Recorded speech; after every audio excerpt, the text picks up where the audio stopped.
Okay, good morning. So we're going to finish off Mitzvah Hashem Shin Yud Zayin this morning, the halachas of kosher and matzah, and some very relevant halachas as we'll see. So it says the Mechaber in Seif Dalet, Koshin Deli b'mashicha or ba'avnet. You're allowed to tie a bucket with a strap, with a belt, or chiyetze by, and with these sort of things. Avaloi b'chevel, but not with a rope. V'hani mili. These are talking about buckets which are fixed, which stay by the bar, by the well.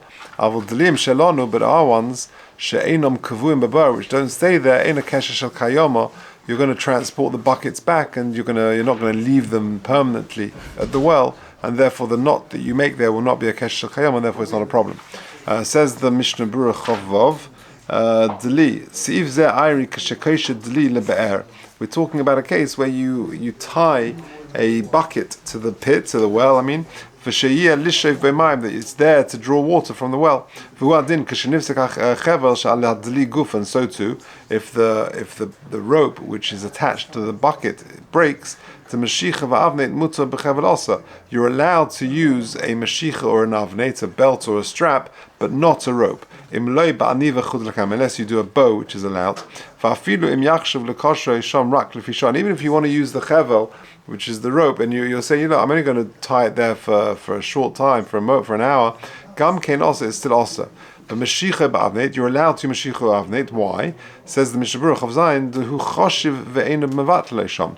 Because a strap or a belt, it's only a temporary measure, and it's choshiv, it's important in its own right, and therefore you're not going to abandon it there forever. And therefore the knot that you make is inevitably a temporary one. But a rope, even a weaver's rope, which is choshev, and therefore you might not leave it there. Nevertheless, gam kein osa, you're not allowed to use any type of chevel. To gazrin not to chevel to alma. We can make a gzeira for a regular rope to eina choshev, which is less important. V'darka levat lesham, and you'll end up leaving it there. V'haveshel kayoma, and therefore it will be a knot which is permanent. She'enam kavuin. And then we said Delim Shalona, which are not kavua, because you'll come back and you'll eventually get the bucket. Okay, that was Dalet. Now Hey is an important seif. We're talking about aniva, and this is going to be the seif which talks about neckties and things like that, shoelaces, all this sort of stuff. So aniva, zog the mechaber, is mutter. A bow is mutter. You're allowed to make a bow on Shabbos. It's a lav kesher, because a bow is not the same as a knot, and that is allowed. Va'afilim also kesher echod lemata nagin bohetza. Even if you make a knot at the bottom, then you do a bow on top of it, that would be mutter. Says the Mishnah Berurah, nagin bohetza, because for achreinim hod nagin hetza bekesher echod lemata. That which we allow, if there is a knot underneath and then you have a bow on top, that's only allowed if you're going to undo it that day. Because a bow on top of a knot is not considered a maisa uman. But if it's going to be a bit more permanent, sometimes you make knots when it comes to lulovim, to tie things together. Also, is kesher lemata. Then it will be prohibited to make a kesher underneath ela aniva bilvad. All that is allowed is aniva. For rashai lasses shtei anivas ze al gavzeh. You're allowed to make two bows, one on top of the other. V'chein yesh linhoik. Okay, now this seif hey, that you're allowed to make an aniva, a bow, as opposed to a kesher, is very important practically. So two important footnotes. Number 36. This has ramifications for a Sefer Torah. Now, nowadays, when you do Hagban Galila and you do Galila for Sefer Torah, we have the gartel, the belt has got sort of either what's it called? It's got like a clip-on or Velcro or something like that. But we remember as kids that the good old gartel for the Sefer Torah would have like a sort of a silkish type of ribbon, and then it would have long strings. And if you're tying it up, you could have a problem. So take a look at 36. So in Kashira Sefer Torah, you're going to have a problem possibly after you lay in on Shabbos mincha, or even if you are laying on Shabbos morning, you're not going to lay in at mincha either in that shul or you use a different sefer Torah. Kosav minchas Shabbos she'ein lekosher al yedei aniva shal gabe kesher. She'ein lekosher al yedei aniva al gabe kesher. You shouldn't do a knot and then a bow on top of it. V'chein das gon Chaim Pinchas Steinberg and Rav Nissim Karelitz. Why? Because it's going to be more than temporary, more than 24 hours. It's going to be kept there possibly till next Shabbos, which is a week. Even though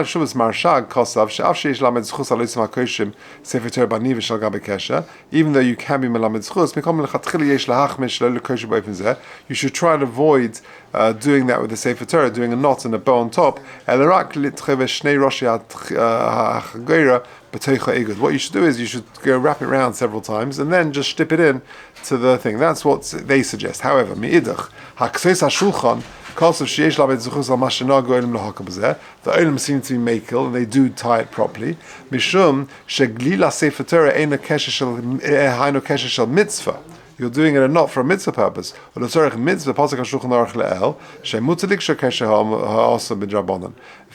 a drabonon dikanot, which is normally awesome in drabonon, when it comes to a mitzvah purpose, we said to measure mikveh and things like that, we allow it. The das hagon Shlomo Zalman Auerbach, shaminig lahakel.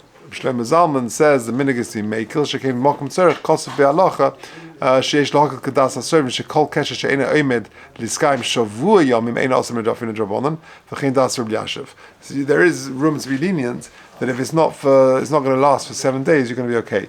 But I think that first of all nowadays is much less of an issue because you use the Velcro or the clip ones. It's less of a problem. But if you do find these older Sifrei Torah with the older gartelach, the belts, then one should there is grounds to be lenient and to tie it, but I think, and that's what Shlomo Zalman is saying, but if one can avoid it, so if you're using it at mincha, then it's not a problem, but if you're using it for anything more than 24 hours, then you could have a problem. Now, another relevant topic is making a tie on Shabbos, because this is essentially, depends how you make it, but it could be a problem of a bow on top of a knot, so it depends how you make your tie. So let me read to you from the fabulous series of Simcha Bunim Kohen's Shabbos Home. This is volume 1, page 220. So he says the following: neckties. There are 2 different methods of making neckties. Now you'll think about it. Which one are you? Yeah, you'll see. There are different types. Remember the good old Windsor knots and all these sort of things. So there are 2 different methods of making neckties, one of which is permitted and the other is questionable.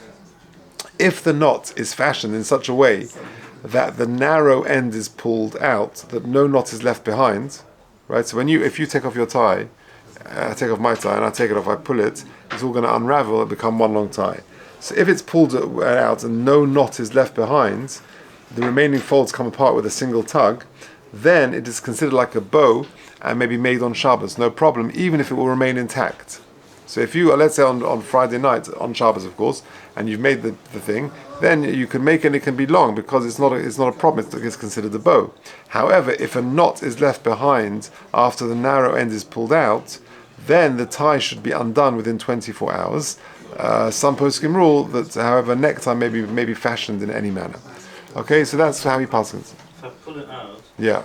I have one side, the other side, the knot is still there until I just do this.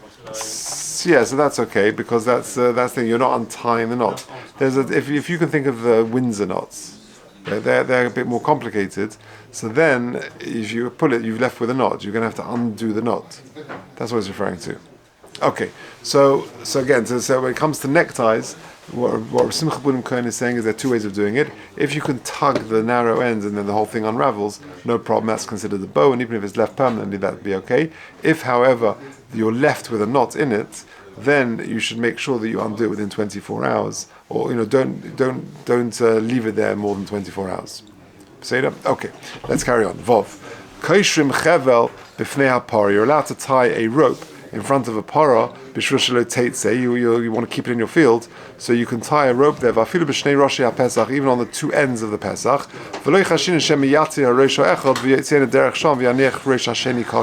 We're not worried you're going to undo one side and then leave the other side all tied up, and then it will be a kesher shekayoma. Says, we're not worried about that. Says the Mishnah Berurah Lamed, the mistama yatir shneim, because mistama, what you'll do is you'll undo both ends, v'lo have a kesher shekayoma, and therefore if you're undoing them, it's never going to be a kesher shekayoma, a permanent knot. V'hu adin demuta liksha shnei chavolim zu l'mala mizu, v'lo amrin demevatel le'echod.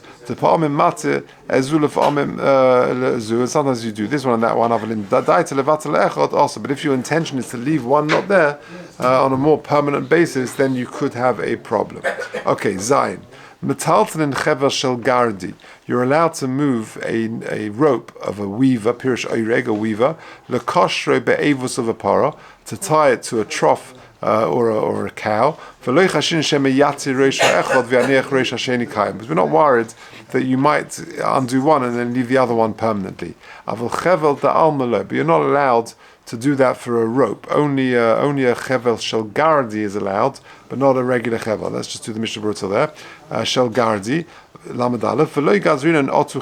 In this situation, we're not geizer otu a chevel da'alma, kamesh kosa b'sif daled, like we did say in sif daled. Tahacha b'para afilu chevel da'alma lo shkiach sheish shel kayoma, because the rope that you're putting around the cow is unlikely to be a kesher shel kayoma.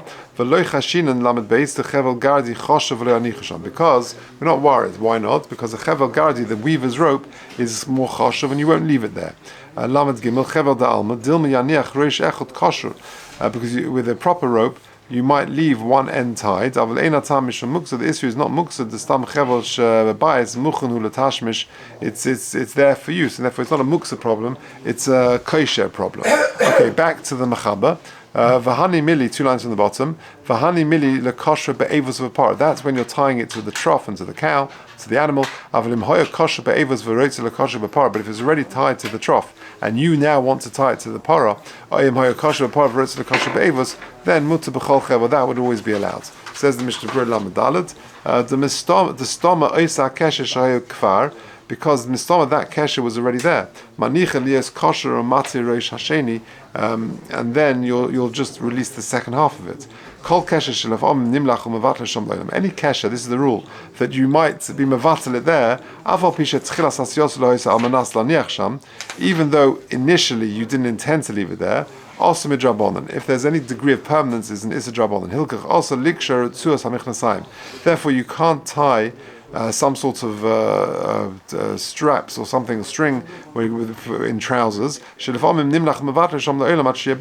because you might end up leaving it there and until it wears out, and that's an issa of kesher shekayoma.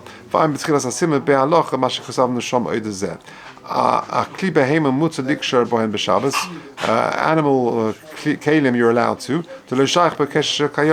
because of dafka with a sort of a wet, soft a piece of string or rubber, tinotic, because when it dries out it will just snap. Aval kash, but straw, it won't break. Dinner kateven, and therefore it's going to be more permanent, and you've got more of a problem. I'm the Gemara kufyud beis, kufn zayin on beis ayin shom berashi. I'm be halacha machshik kosavnu bezeh. And lastly, a poisel chavolim chayv mishum kosher. If you're poisel chavolim, you're what's it called? You're making rope. And then that could be from kosher. I'm freedom if you separate it. Now, before we finish, let me just read you a couple of just relevant halachas as our takeaway from all of this. A few practical halachas again from here. So tying shoelaces. What are you allowed to do on Shabbos? So according to most poskim, it is forbidden to tie shoes with a double knot. Okay. However, moreover, it is forbidden to tie a shoe with a single knot and a bow if the knot will remain intact for more than 24 hours. Yeah, you get some yeshiva bachrim or others, teenagers, who sometimes the person will slip the shoes off at night without untying the knot, and they'll just sort of try and get their foot back in the next morning. So if you've got there you've got a bit of make sure you don't do that type of knot. If it's going to stay there in 24 hours. So again, if it's a double knot, most poskim forbid it. If it's a single knot with a bow on top of it, which I think most people do their shoes, that would be allowed. If the knot will be undone within 24 hours, it is permitted to tie a knot and a bow. That's how most of us do our shoelaces. Some poskim permit even a double knot, even if it will be undone within 24 hours. and their opinion may be relied upon in cases of necessity. Okay, that's number one. Now, regarding untying shoelaces, so again, you've got, this is the flip side, because kosher and matir are, it's the same halachas. So it's forbidden to untie laces that were tied in a double knot or in a bow knot for more than 24 hours, except in cases of necessity or physical distress. However, if a person did not intend for a bow knot to remain in place for 24 hours, he may untie it even if it was ultimately left in place for more than 24 hours. Thus, if a person slipped his shoes off with the laces tied in a bow knot and then on Shabbos morning he can't get his shoes on, it is permitted to undo the knot even if it was tied for more than 24 hours. The reason is that presumably it wasn't his original intention to leave the knots in place for so long, since one usually unties shoes before taking them off. Neckties we spoke about. Hair ribbons, one must be careful when tying ribbons in hair not to fashion a forbidden knot, for kids, for girls, or things like that. And now the next one and the last one is tying and untying bags. Now I'll tell you where this is applicable. When you take out the rubbish on Shabbos, you take out the garbage, and you've got a dustbin bag. So if you were to tie a knot, you've got a problem there because it's a kesher shel kayama.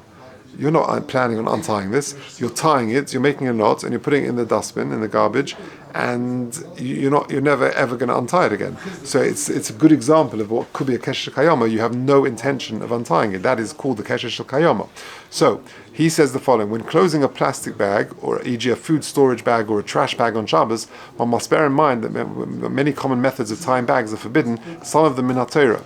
So what you can't, it's forbidden to gather two ends together and tie them into a double knot. That's clear, right? It is forbidden to gather the top of the bag and tie them into even a single knot, because according to which we had Machlekes Rambam and Rashi, so that could even be an Issa D'Oraisa according to some. It is forbidden to tie a trash bag with a single knot and a bow, even if one intends to tie it within 24 hours, since trash bags are often left to tie permanently, and we're worried you might do that. So what could you do? The best thing to do is you just turn it round and around and around, so it's tight to the top. You haven't done a knot. And then you've tied it around, so it's got like a tightness at the top, but it's not actually, you haven't actually made a knot. And then it's closed, it's at the top, but without having fashioned the knot, and then you just put it into the dustbin. You with me? For Seder. Okay, good.